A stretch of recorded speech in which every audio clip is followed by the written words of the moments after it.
Now, you know that I love, love, love when we go into the backstory of some of the characters.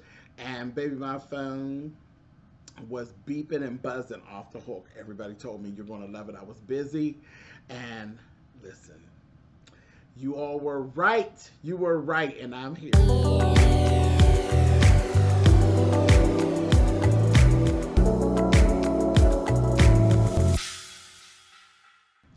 Hey guys, thanks so much for clicking on the video. This is my review for American Horror Story Double Feature Part 1. This is Season 10, Episode 4.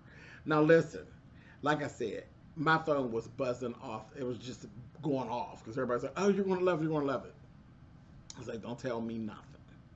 I was kind of late watching it, but I'm watching.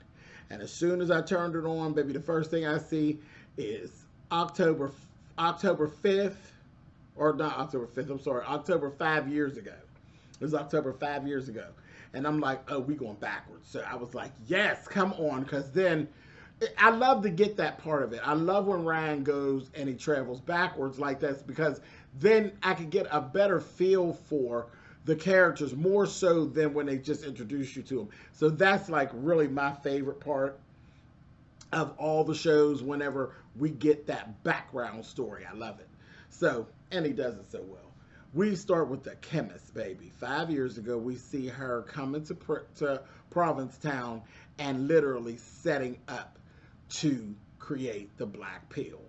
And the one guy, do you remember the guy from a few episodes ago who actually said, oh, I seen the murder when it happened down there on the pier? And they're like, well, you got to come down to the police station. He's like, I ain't going nowhere. That was the statement. Him. He was the realtor. He was the person that actually sold her the house and all of that. And he was trying to get up in her business. And, you know, so I got my eye on him because he knows way more than he's leading that he knows. So, yeah, I got my eye on him. But we see her setting up shop, like I said. And then she ends up meeting Mickey. Okay, she meets Mickey, tells him, you know, I'm a biochemist. I used to work for the government, and we tested this stuff on apes. And she really goes into the whole thing of the talent versus the not so talented. And she gave him just enough information. She said, you want to try it? Because when she met him down at the Muse, and he was trying to pick up somebody, and they was giving him, child, get on. Ain't nobody feeling it. Go away. And she was like, you do women? And he's like, okay. And then she got up there, you know, he thought he was going to turn a trick. He's like desperate for money. She says, no. She said, I just want to talk. And she offered him a pill. He was like, hell no. She said, well, don't you think you're good? You said you're right and you think you're good, so you don't want to? He was like, hell no. She says, okay, that's fine. So she gave him 20 bucks? No, 40 bucks. She gave him 40 bucks. She said, now I got a deal for you.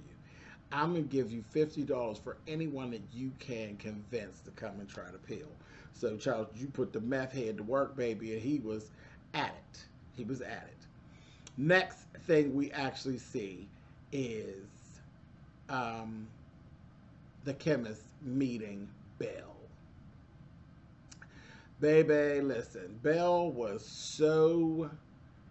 she was squirrely, she was downtrodden, she was married at the time, she had been married to her husband for 40 years, he was so completely over her, she was a struggling writer at the time, she was literally, this is just 5 years ago, she was self-published and had created her own little book tour. She was really trying to put in the work to become something, and he was just so over it, and he was just talking to her so bad, and she had did this little book side. There wasn't but 3 people in the audience, and she did a little reading, and she was all into it, and they was looking at her like, child.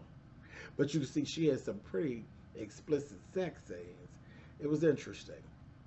So then they end up, her and the husband, he's like just barking at her and telling her, he's like, you know what, this is ridiculous that you write about sex all day long, but you haven't touched my dick in 2 years. And I was like, oh my God. And he was just like, you could just tell he was just done with her. He was just done with her. So later that night, and he went on off and did something different from her. I was like, girl, he can already leave you. I don't know. They were staying at a motel close by. I was like, girl, he can already leave you. How the way he's talking. But anyway, she ends up meeting Mickey. She meets Mickey. Mickey convinces her. She's like, I'm just ready to do something different. This, that. She's like, you got some coke? I mean, I'm looking at you. I could tell you're a junkie of some sort. He like, no, I got something better. He introduces her to crystal meth. Baby, when I tell you Miss Bell was over there getting her life. Baby, she's up in the middle of the floor. She's just dancing and having herself a party all by herself. And folks just looking at her like, look at this high bitch chatting. She was having herself a good time. So then he told her, you know, she's like, I need some more. He's like, no. He's like, no. He's like, this is the thing about this. Nothing will ever be as good as that first high. You're going to continue to chase that high. So no. But I got something better. And I was like, okay. So that was really, really interesting. She ends up going up. She ends up going up to the house, and he introduces her to the chemist. But let me roll back. Before he met Belle, he met this guy. It was just this guy who was there. He was singing. It's like a nice guy, and he was there singing. But he was just kind of mediocre. He wasn't, you know, this fierce singer. He was just mediocre. But he met him, and he took him up, and he was the first one who actually tried the pill. So the night that Mickey met Belle, he actually sees the guy, the singer, and he looks a mess. He's like pale, and his child's hair was starting to fall out, and he was like drinking a Bloody Mary. He's like, oh, I'm just so thirsty. I just feel sick. Oh, I'm gonna be sick. He was just looking a mess. He really looked down bad. He's like, what did you all give me? This, that, thing, and the other. And he like, go on about your business. He goes on about his business, and that's that. So he goes, takes Belle up there to meet her. Belle meets her that night, takes the pill, goes home, and ends up writing a book overnight. It was like over 450 pages. She wrote the book overnight. By the morning, and see, Belle is highly talented, okay? Even though the husband was telling her, you're not talented, this, that, the other, it's just a pipe dream. She's highly talented, so it really kicked in quickly with her. She wrote that book overnight. He gets back. He's telling her she didn't write the book. She gets angry. She's like, I did write the book. And she told, you know, there's going to be some thirst and different things. She didn't really go too into it with her, but whatever. So he gets to telling her, she said, where were you? You've been gone all night. He said, I went down to wherever it was, some little thing that was going on, this little festival with some like hippie type folk kind of. Said, I met this woman and I screwed her. And then we went back to her hotel room and I screwed her again. Ooh, we had a good, no, he said he screwed her twice on the beach is what he did. He screwed her twice on the beach and they fell asleep out on the beach. And then he said, I came back here, I'm going to take me a shower. And then I'm going back over to her hotel and I'm going to screw her again. And I said, oh, he's a hot mess. And honey, Belle was like, what? Took a bottle and busted on the side of the thing, on the side of the desk, baby, and gave him, honey, and slit his neck, baby, and then went right on over there just as nice. And she feasted on him, on his neck, honey. She sucked him dry, okay? She went back to the chemist, and they're having this meeting, and she's basically having an evaluation, and she was a whole mess. She still had blood running down. She looked a mess. I said, okay. Looked like a wild woman, honey. I said, all right, Miss Belle. And you had to see her hair was long. She just looked a mess. But, yeah, now she's sitting over there looking like she was out in the woods chewing on people. She looked a mess. And so she told her, she said, well, what we got to do, I'm going to continue to evaluate you, this, that, thing, and the other. She had read some of the book, and she was like, this is brilliant. She said, I'm going to keep evaluating that, whatever. So then, after that, Belle goes on. Child, she done cut her husband all up, spread his stuff out down there toward the pier. Then she ends up, we see the chemist having this, and let me tell you, Angelica Ross is so clean as the chemist. She's just so clean and just so, she just got it together. I'm just loving her in this whole role. But anyway, she has this evaluation with the singer guy. He comes back and he's asking questions like, everything is terrible, and you know, this, that, thing, and the other. And she's like, oh, child, yeah, I mean, you know, some things is going on. It just kind of is what it is.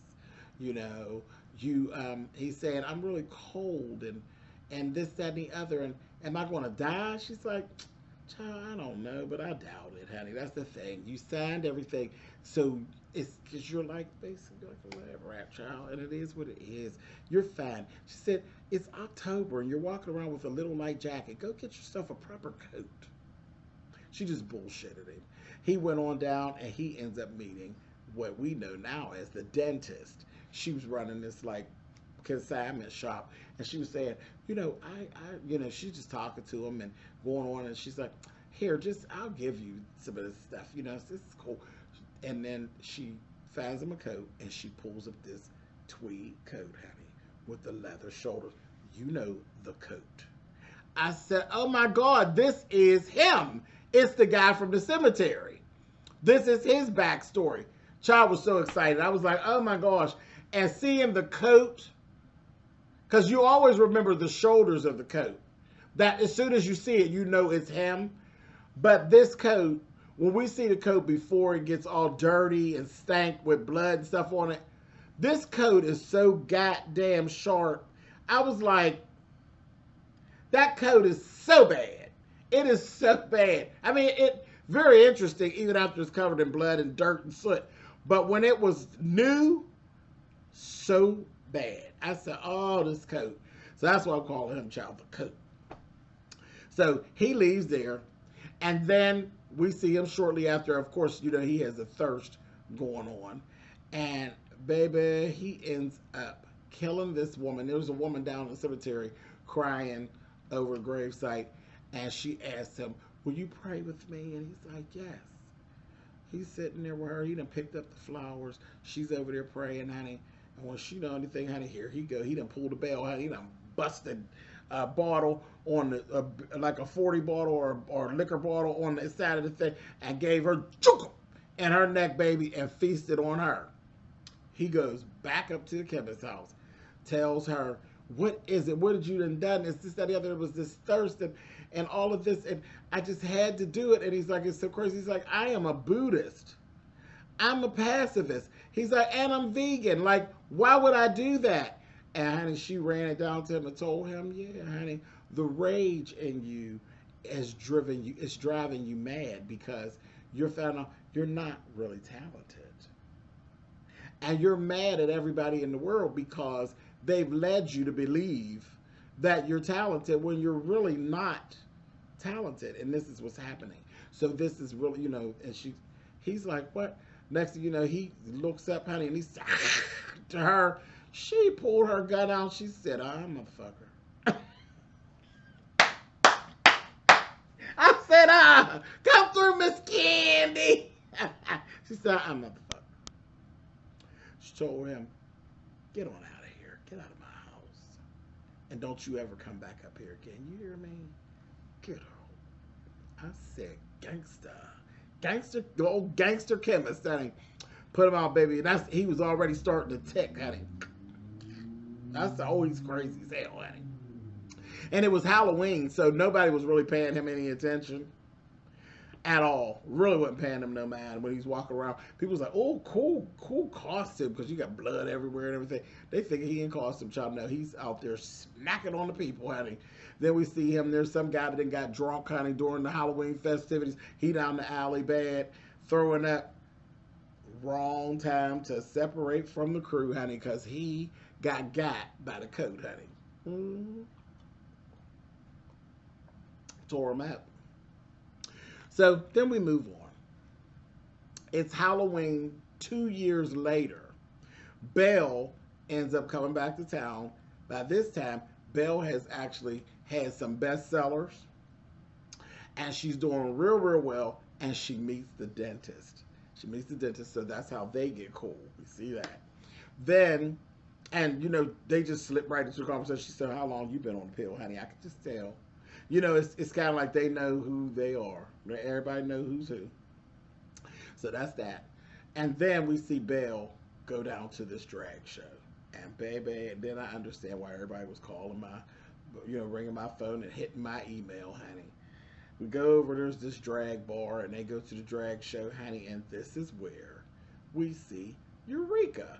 Eureka from RuPaul's Drag Race. And she is Miss Crystal. And there's these, she's the proper drag queen, and she's a bitch. It's Eureka being Eureka, okay? So she's a bitch, honey. And there's these other drag queens, and they're actually straight guys who are just doing this for money. Belle comes in, she meets them. We hear them bantering back and forth. They're being really, really bad to this one drag queen that's looking a whole mess. I'm talking about ain't no 5 o'clock shadow, it's a 7 o'clock shadow, child. Just raggedy. I mean raggedy. She just looked like a brick, honey. She's just a brick. And guess who it is? It's Austin. It's Austin. This is when she first met Austin. Honey, he is not on the pills yet. She meets Austin. And Austin, this is so crazy, but Austin's name is Patio Furniture. They're teasing about the name. Listen, funny part, we actually, in Pittsburgh, there is a drag queen from Pittsburgh named Patio Furniture that I know personally. And hilarious. She was actually the first Miss Pittsburgh Plus pageant. She won that pageant, but her name is Patio Furniture. So I fell out when I heard it. I said, well, how about that? Patio Furniture. I said, I wonder if, and I haven't seen Patio in years and years. I wonder if Patio actually has met Ryan somewhere and any of this coincides. I got to do some digging, but I haven't seen Patio in years. But I fell out when I say that Patio Furniture. She sure was. I'm a former Miss Pittsburgh. Patio Furniture is a former. She was the first Miss Pittsburgh Plus. So sure do. We got a Patio Furniture here in Pittsburgh. I don't think she lives here anymore, but whatever. Anyway, so Austin gets his turn to perform. He is a mess, child. Tuck. What tuck, honey? I said, oh, Austin, you showing everything. You are showing everything. Evan Peters, we really getting to know you. We are really getting to know you, Evan. Anyway, I mean, I thought we already knew you. We just seen so much of you, but we really getting to know you, Evan. Anyway, because that tuck was non-existent. Child, that was just bird, honey. I was like, oh my. Bird's the word, honey. Anyway, he was a mess. So after, you know, they had just reamed him real, real bad, talked about him, told him, you're a mess, girl. This, that, thing, and the other. And he was real serious about what he does. So that's the thing that tipped Belle off. She's like, there's something here with him. And she told him, I could tell that you're really talented, but this is not what you should be doing. What do you do? And he told her, I'm a playwright. You know, and he said, and I came here because I was working with a guy, and the next thing, he came down here, and the next thing I know, he just disappeared. He said who the guy was and what he looked like, described him, said, have you ever met him? And we see a flashback that Belle had, honey. Belle done ate him, honey. She said, oh, no, I ain't never seen him. Child, she done ate him with her raggedy ass, honey. So she ends up telling him, and he was just drunk, and he just was in a bad way. You know, things, you know, he had this whole play that he was trying to do, and things just was falling apart, child. Money all screwed up. She gives him the pill. And again, he's even more talented than Belle. And he literally, it was like he OD'd. He literally threw up in his mouth and everything, like immediately, like it turned right on. She's like, come on, honey. Let's go. We're going to go. And we're going to feed. And then we're going to get some revenge. I was like, what they going to do? Child. They went right on down to the little house, honey. And I guess all these queens were kind of like staying together. And because he just walked up. Well, first Belle walked in the door. They were all in there, and they're like, listen, Miss Crystal, you're here. It's Miss Crystal. This is my place. And you straight guys, y'all watch what I want to watch. They were like, well, child, we just do this at the club. We ain't really trying to sit here and watch no pageants and stuff, girl. She's like, honey, you do what I want, honey. She's being a bitch. And she's sitting up there like she the belle of the ball, honey, and took her wig off, had on her little turban and her little cute little, she running around looking like Mommy Dearest, honey. She's still in drag. Child, there's one of them was in drag, the rest of them wasn't. Child, Belle came in, and they're like, honey, who was you just walking up in here, honey? And then he comes in behind her, Austin comes in behind her, she gonna say, oh, they was like, oh, this bitch. You know, oh, girl, whatever. Child, Belle got to shooting them and just start eating, baby. Start eating. There was 1, 2, 3. There were 4 of them. There were 4 of them. There was Crystal, and then there were 3 other guys. She shot 2 of them, and yeah, she stabbed 1, shot 2, and got the feeding, honey. They fed on them. Honey, Miss Eureka jumped up and dashed, baby. Miss Crystal, she did. That fat bitch dashed. And she said, oh, hell no. She ran. They couldn't catch her. So that was that. So Belle said to Austin, she said, he was standing, he's like, I couldn't get her. She said, honey, listen, 3 out of 4 is not bad. Sometimes you lose 1. It's no big deal. She ran on out the door. And baby, we see her, she's running. She had ran down to the cemetery. I was like, oh shit. So she escaped. She gets down into the cemetery. She sits down and she's like crying and she's like, oh my God. And child, just when she thought she was safe, honey, she got had by the coat, baby. The coat popped up behind her, baby. So, honey, got her on her fat neck, honey. I said, oh, Eureka, bitch, he got you, bitch. So that was that. I said, oh, see, this is one of the child, the doors that being on RuPaul's Drag Race will open up for you, honey. So congratulations to Eureka for acting. Eureka O'Hara is her name, for getting to do this episode of American Horror Story. That is wonderful. So I loved it. And it was a good episode. It wasn't cheesy or anything like that.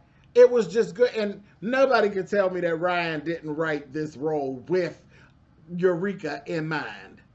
It was so perfect for her. Because she was really just acting like herself. It was hilarious. It was hilarious. It was really good. I really enjoyed it. Listen, again, child, y'all know I'm a Ryan Murphy child. Anyway, this has been wonderful. I love this. I don't even know where we're going next. But listen, I am here for it. All right, you guys. Catch you next time.